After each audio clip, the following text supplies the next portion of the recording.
I wanted to do a video talking about my general nutrition philosophy and why I call myself the everyday dietitian as opposed to the part-time dietitian or the really complicated dietitian. No, those things are not me. I call myself the everyday dietitian because I want nutrition to be really approachable, simple, and easy to implement. It can be so hard when there are a million different messages around. You find things on social media, on the internet about what we should and shouldn't be doing. My job is to help you sort through what's truth and what just is essentially made up by people, oftentimes people trying to make money. So my nutrition philosophy can be summed up in 3 key points, and we'll go over those 3 points. The first point is to drink your water. It's a big deal to stay well hydrated. And we've all heard the aim for 64 ounces of liquid per day. And while that's a generalization, that's a good thing to aim for. Some people might need more, some people can get away with less, but let's just generally aim for 64. That's 64 ounces of water. And I used to always get in my patient's case, I would say, water means water. This is not piecing it together with Diet Coke or energy drinks or Starbucks drinks. I mostly mean water. That doesn't mean it has to be plain water. By all means, if you enjoy drinking sparkling flavored water or just flavored water, that's fine. If you like tea, that's great too. Also, coffee itself can be hydrating. It's mostly water, right? The kicker is we want to minimize the added things or the extra business, as I like to say. So minimizing the sweetener, of course, the plainer the better. I don't necessarily love sugar alternatives. I do use some liquid stevia from time to time, and really there's no calories there. As long as you keep it in moderation, that's fine. But if you do like plain water, that's great. 64 ounces per day. And I've seen you can buy massive jugs where it's actually 64 ounces and there's little inspirational quotes as you work your way down throughout the day. That's fine. There's apps that'll let you keep tabs on your water intake. I personally just bought a 32 ounce water jug and I fill it twice a day, and that's what I aim for. And I also do tea in addition to that, but anyways, that's just me being an overachiever. So drink your fluids. It's important.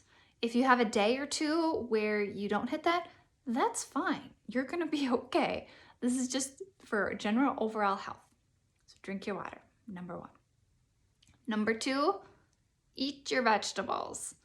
My goodness, if there was one food recommendation I had that was more important than anything else, it's eat your dang veggies. And that's because you cannot find any other foods that have that many nutrients for that few calories. So that's purely what I go for with my own nutrition thought process is I want to maximize nutrition while keeping calories in check, right? So let's say something like potato chips. Lots of calories, very few nutrients. Something like spinach, very few calories, tons of nutrients. So our goal in what we put in our body should be maximizing nutrients. And you just cannot beat veggies. That doesn't mean that all these veggies we eat need to be raw or fancy or fresh for that matter. If you find that frozen veggies are a lot easier for you, that's totally fine. If you like canned green beans, that's fine. A veggie is a veggie. You can roast it, you can eat it raw, you can boil it, you can steam it. It doesn't really matter. We don't need to get too in depth with that. Veggies are veggies. If you don't like to eat them plain, try sneaking them into foods.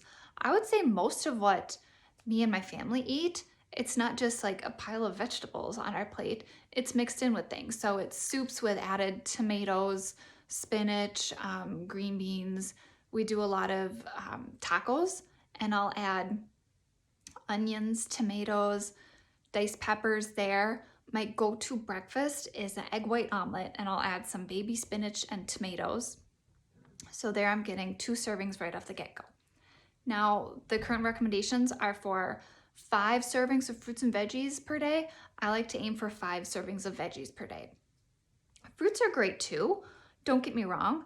I just am going to be focused more on the veggies. So fruits can be in there, absolutely. Fruits are a bonus too. Now, how are you going to get 5 servings? And also, what is a serving? Now, here's where we don't need to get fussy or complicated. I don't need you to measure out your vegetables to make sure that you're getting a serving. Some servings of certain veggies are going to be a half cup, others are a whole cup. It doesn't matter. To me, let's say a handful. Okay, so my morning omelet, I'll do a handful of sliced grape tomatoes and 2 handfuls of spinach. So technically that's 2 servings, technically. But again, it's not possible to overdo it on the veggies, and any little bit is going to be beneficial. So don't feel like, oh, if it's not a full serving, I shouldn't bother with it. No, any veggies are good. Add them. For my lunch, I usually do a cabbage and matchstick carrot little stir fry with some soy sauce and some sesame oil. So that's another 2 servings. And we always do a vegetable, maybe even 2 with dinner. Again, depending if it's mixed in with entree and maybe on the side too. So really, whatever veggies you like, do it. The obvious would be, don't do like cheese sauce on top or drown them in butter. The more plain, the better, but that doesn't mean that they have to be completely naked vegetables. If you want to roast them with a little olive oil, a little salt and pepper, that's great. Do what's going to work for you. The third point that I push a lot is move your body. Exercise. We need it. It's not always easy to come by, especially if you live in a more north climate like I do and it's about 30 degrees outside right now. That can be a barrier. Current recommendations from the government are that we get 2 hours and 30 minutes per week. So 30 minutes a day minimum of moderate intensity exercise. So that doesn't mean you're like out of breath, going to pass out. That just means that you can kind of feel that heart rate getting up there a little bit. Again, not pounding out of your chest, but kind of like that. You go up a flight of stairs and it's like, okay, yep, the blood is flowing here. 30 minutes minimum. But research shows that it doesn't have to be that dedicated chunk of 30 minutes. Having, let's say, 3 10-minute bouts of exercise during the day, that's just as beneficial. So I would say schedule that in your day as you can. Whether that's 10 minutes of you doing a dance party, that's one of like me and my kids' go-to things to do I don't call it exercise for them. It's just a way for them to get their endless energy out and for me to get some movement in too. So dance party, it can be a vigorous cleaning session, vacuuming. Go scrub your bathtub. That is some cardio right there.